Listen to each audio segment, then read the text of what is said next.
નમસ્કાર મિત્રો, સ્વાગત છે તમારું અમારી યુટ્યુબ ચેનલની અંદર। મિત્રો, ઇન્ડિયન આર્મી એસએસસી ટેક ભરતી 2025 અંતર્ગત બમ્પર ભરતી બહાર પાડવામાં આવેલી છે। જી હા મિત્રો, ભારતીય સેનામાં ભરતી અંતર્ગત પુરુષો તેમજ સ્ત્રીઓ માટે અલગ અલગ પોસ્ટની અલગ અલગ બમ્પર ભરતી બહાર પાડવામાં આવેલી છે। આજના વિડીયોમાં મિત્રો આ ભરતી વિશે મહત્વપૂર્ણ માહિતી વિસ્તારપૂર્વક અમે આજ આપને જણાવીશું કે આમની ઉંમર મર્યાદા શું રહેશે, શૈક્ષણિક લાયકાત ધોરણ શું રહેશે, અરજી પ્રક્રિયા કઈ પ્રકારની રહેશે, પસંદગી પ્રક્રિયા કઈ પ્રકારની રહેશે તેમજ પગાર ધોરણ અને અન્ય વિગતો વિશે વિસ્તારપૂર્વક માહિતી અમે આજ આપને વિડીયોના માધ્યમથી પ્રદાન કરીશું। તો બસ વિડીયોના છેલ્લે સુધી બન્યા રહેજો અને ચેનલ પર નવા આવ્યા હોય તો વિડીયોને લાઈક અને ચેનલને સબસ્ક્રાઇબ કરવાનું ના ચૂકશો। તો મિત્રો, ઇન્ડિયન આર્મી એસએસસી ટેક ભરતી 2025 અંતર્ગત ભારતીય સેનામાં જોડાઈને મિત્રો દેશની સેવા કરવાનું સપનું જોનાર યુવાનો માટે ઇન્ડિયન આર્મી એસએસસી ટેક ભરતી 2025માં એક મહાન તક આવી છે। જ્યાં મિત્રો આ ભરતી હેઠળ શોર્ટ સર્વિસ કમિશન એટલે કે એસએસસી ટેકનિકલ અધિકારીઓની નિમણૂક કરવામાં આવશે। જો તમે ટેકનિકલ ક્ષેત્રમાં સ્નાતક છો અને ભારતીય સેનાનો ભાગ બનવા માંગો છો તો મિત્રો તમારા માટે એક આ સુવર્ણ તક છે। આવો જાણીએ વિગતવાર માહિતી, કામની સંપૂર્ણ માહિતી શું રહેલી છે।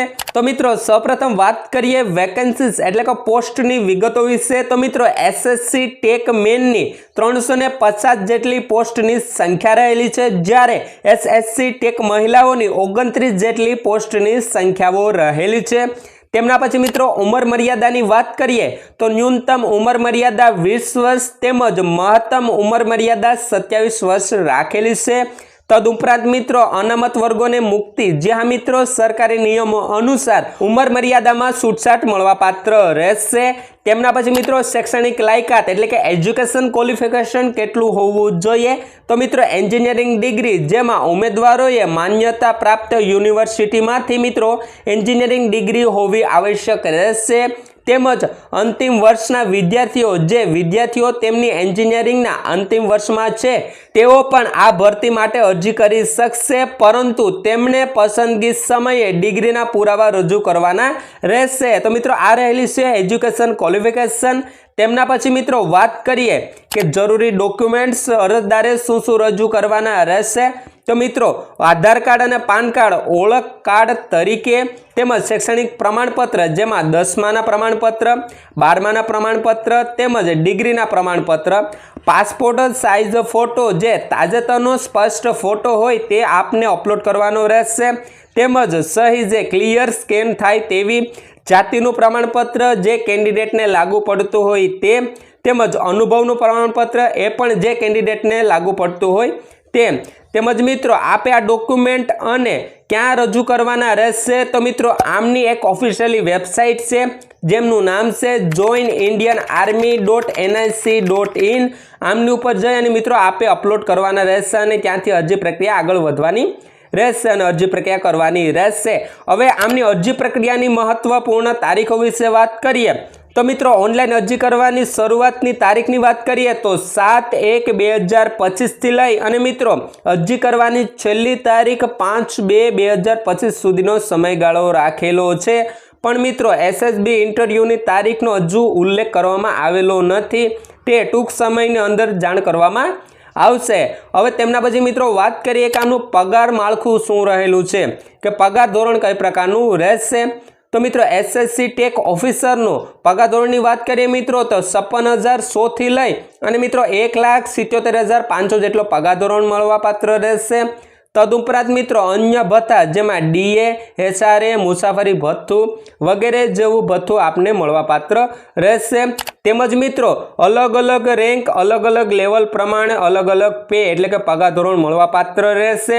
જે મિત્રો આપની ડિસ્પ્લેની સામે જે દેખાય છે અલગ અલગ પોસ્ટ પ્રમાણે અલગ અલગ પગાર ધોરણ રાખેલું છે। તેમના પછી મિત્રો છેલ્લે વાત કરીએ કે પસંદગી પ્રક્રિયા કઈ પ્રકારની રહેશે? તો મિત્રો આપને 4 સ્ટેપ પૂર્ણ કરવાના રહેશે। જ્યાં મિત્રો પ્રથમ સ્ટેપ એ રહેલો છે જેમાં એપ્લિકેશન શોર્ટ લિસ્ટ, જ્યાં મિત્રો ઓનલાઈન અરજી કરનાર ઉમેદવારોએ તેમના શૈક્ષણિક પ્રદર્શનના આધારે શોર્ટ લિસ્ટ કરવામાં આવશે।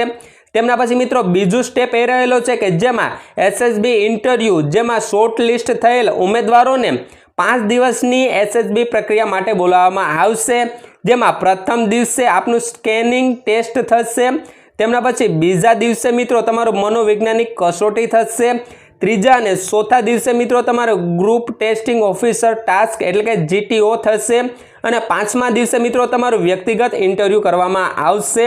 હવે તેમના પછી મિત્રો ત્રીજા સ્ટેપની વાત કરીએ તો તબીબી પરીક્ષણ। જી હા મિત્રો, સફળ ઉમેદવારોને તબીબી તપાસ પ્રક્રિયામાંથી પસાર થવું પડશે એટલે કે મેડિકલ ચેકઅપ કરાવવાનું રહેશે। અને ચોથો ને લાસ્ટ સ્ટેપ મિત્રો કે અંતિમ મેરિટ યાદી, જ્યાં મિત્રો અંતિમ પસંદગી તમામ તબક્કામાં કામગીરીના આધારે કરવામાં આવશે। તો મિત્રો બસ આ જ હતી ઇન્ડિયન આર્મી SSC ટેક ભરતી 2025 કે જેમાં બમ્પર ભરતી બહાર પાડવામાં આવેલી છે, જેમાં આકર્ષણ પગાર ધોરણ તદુપરાંત મિત્રો આકર્ષણ પોસ્ટ પણ રહેલી છે।